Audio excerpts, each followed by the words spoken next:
जय श्री कृष्ण मित्रों, राधे राधे। स्वागत है आपका आपकी अपने YouTube चैनल व्रत कथा प्रभास में।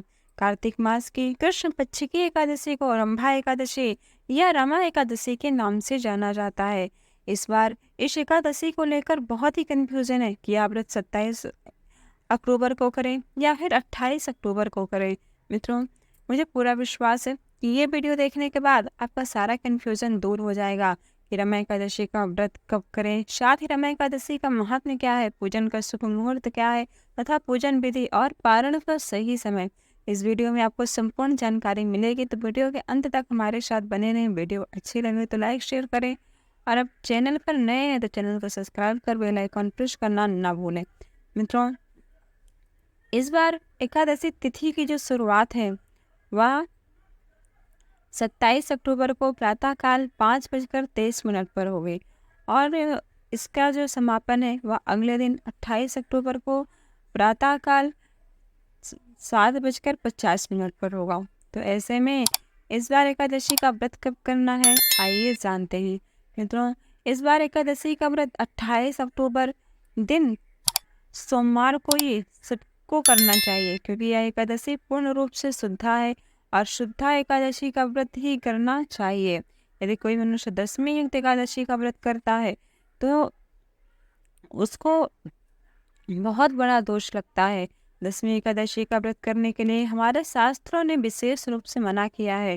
कहते हैं दशमी युक्त एकादशी का व्रत करने से मनुष्य को संतान सुख प्राप्त नहीं होता। जो मनुष्य जितने भी सत्कर्म किए रहते हैं वह सब नष्ट हो जाता है, क्योंकि भविष्य पुराण कहती है कि जो मनुष्य दशमी युक्त एकादशी का व्रत करता है वह एकादशी दैत्यों के बल को बढ़ाने वाली होती है। इसलिए दशमी युक्त एकादशी का व्रत कभी नहीं करना चाहिए।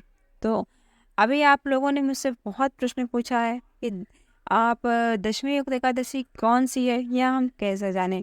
तो मित्रों, आइए जानते हैं कि दशमी युक्त एकादशी किसे कहते हैं। जिस एकादशी में सूर्योदय से 4 घड़ी पहले, मित्रों 1 घड़ी 21 मिनट की होती है, इस प्रकार सूर्योदय से 4 घड़ी पहले यदि दशमी हो तो वह एकादशी दशमी युक्त एकादशी मानी जाती है। जैसे इस बार एकादशी का आरंभ प्रातःकाल 5:23 पर होगा, परंतु जो सूर्योदय का समय है वह हमारे यहाँ 6:38 पर है। तो ऐसे में यह एकादशी पूर्ण रूप से दशमी विंध्या है। इस कारण इस एकादशी का पूर्ण रूप से त्याग करना चाहिए, चाहे वह गृहस्थ हो अथवा वैष्णव। सबको इस बार एकादशी का व्रत सोमवार को ही करना श्रेष्ठ रहेगा।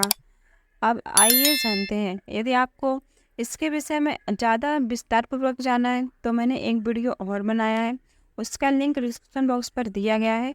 उसमें आप विस्तार पूर्वक जानेंगे कि दशमी युक्त एकादशी किसे कहते हैं, उसका स्वरूप क्या होता है। यदि आपको विस्तार पूर्वक जानने की इच्छा है तो आप जाकर वो वीडियो देख सकते हैं। मित्रों, अब आइए जानते हैं कि इस बार पूजन का शुभ मुहूर्त क्या है। मित्रों, रमा एकादशी का हमारे शास्त्रों में अत्यंत महत्व है, क्योंकि यह एक ऐसी एकादशी है जिसमें भगवान श्री हरि विष्णु योग निद्रा में रहते हैं और भगवती लक्ष्मी जो शरद पूर्णिमा के दिन ही उठ जाती हैं, तो वह भगवती महालक्ष्मी अपने भक्तों के घर जाती हैं। और जो मनुष्य भगवान श्री हरि विष्णु के जागने से पहले एकादशी का व्रत श्रद्धा पूर्वक करके भगवती लक्ष्मी के साथ नारायण की पूजा करते हैं, उनके घर में माँ लक्ष्मी अन्न धन के भंडार भर देती हैं। उनकी सभी इच्छाओं को माँ लक्ष्मी अवश्य ही पूरा करती हैं। कहते हैं कि रमा एकादशी का व्रत करने वाले मनुष्यों को यहाँ तो सुख मिलता ही है, परंतु मरने के बाद उन्हें स्वर्ग लोक में एक अलग ही राज्य प्राप्त होता है। इस एकादशी का कथा भी यही बताती है कि एक राजा था जो अब भूख प्यास से पीड़ित हो एकादशी के दूसरे दिन अपने प्राण त्याग देता है, परंतु मृत्यु के पश्चात उसे भगवती माँ लक्ष्मी और भगवान श्री हरि विष्णु की कृपा से उसे हिमालय में उसका अलग ही राज्य प्राप्त होता है। तो यह एकादशी संपूर्ण सुख वैभव दिलाने वाली है। इस एकादशी के दिन यदि मनुष्य भूल कर भी 1 रुपये भी किसी को दान देता है तो वह अनंत फल देने वाली होती है। अतः इस एकादशी के दिन दान पुण्य करना न भूलें, क्योंकि एकादशी के दिन दान करने से अच्छे पुण्य फल की प्राप्ति होती है।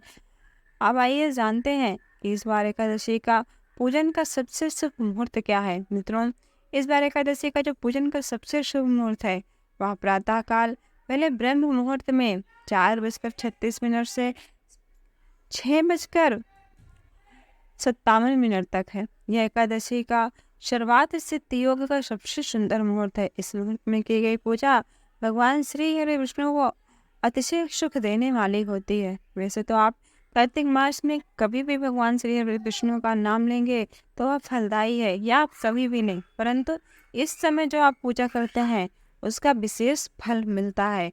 जैसे यदि मनुष्य को भूख लगी हो तो उन्हें भोजन दो तो इंसान पेट भर के खाता है। उसी प्रकार यदि भगवान को शुभ मुहूर्त में पूजा की जाती है, भगवान उसे बहुत अच्छे से स्वीकार करते हैं। तो आइए जानते हैं कि यदि आप सुबह पूजन न कर पाए तो आप पूजन कब कर सकते हैं। मित्रों, जो पूजन का सबसे शुभ मुहूर्त है वह दोपहर में आता है, अभिजित मुहूर्त। इस बार अभिजित मुहूर्त का आरंभ 12:28 से 12:38 तक है। इस समय में आप पूजन कभी भी कर सकते हैं। और शाम के समय प्रदोष काल में भगवान श्री हरि विष्णु का पूजन करके आंवले के वृक्ष के नीचे दीप और तुलसी माँ के दीप, हरि मंदिर में दीप जलाना न भूलें और इस समय में भगवान का पूजन करें। यदि आपसे हो सके तो रात भर जागरण करें। जागरण करने के बाद भगवान श्री हरि विष्णु का पूजन करें। तत्पश्चात किसी भी ब्राह्मण दंपति को भोजन कराकर स्वयं भोजन ग्रहण करें। इस प्रकार जो मनुष्य रमा एकादशी का व्रत करता है उसके समस्त पाप नष्ट हो जाते हैं। उसके घर में साक्षात माँ लक्ष्मी निवास करती हैं। इस प्रकार रमा एकादशी के दिन कुछ ऐसे कार्य हैं जो किसी भी मनुष्य को भूलकर भी नहीं करना चाहिए। जैसे रमा एकादशी के दिन यदि आप एकादशी का व्रत नहीं भी करते हैं तो भी कभी भी भूलकर नाखून ना काटें। सौभाग्यवती स्त्रियों को बाल नहीं धोने चाहिए। रमा एकादशी के दिन किसी भी वृक्ष का पत्ता ना तोड़ें, विशेषकर तुलसी के पत्ता ना तोड़ें। तुलसी भगवान श्री हरि विष्णु को समर्पित करने के लिए एक दिन पहले यानी दशमी के दिन, पर इस बार दशमी के दिन रविवार है तो दशमी के दिन भी नहीं, अतः शनिवार के दिन ही तुलसी दल तोड़कर रखें और भगवान श्री हरि विष्णु का उन्हीं पत्तों से पूजन करें।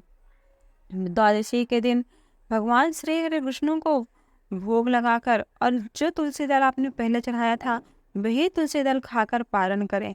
तो आइए जानते हैं कि इस बार पारण का सही समय क्या है।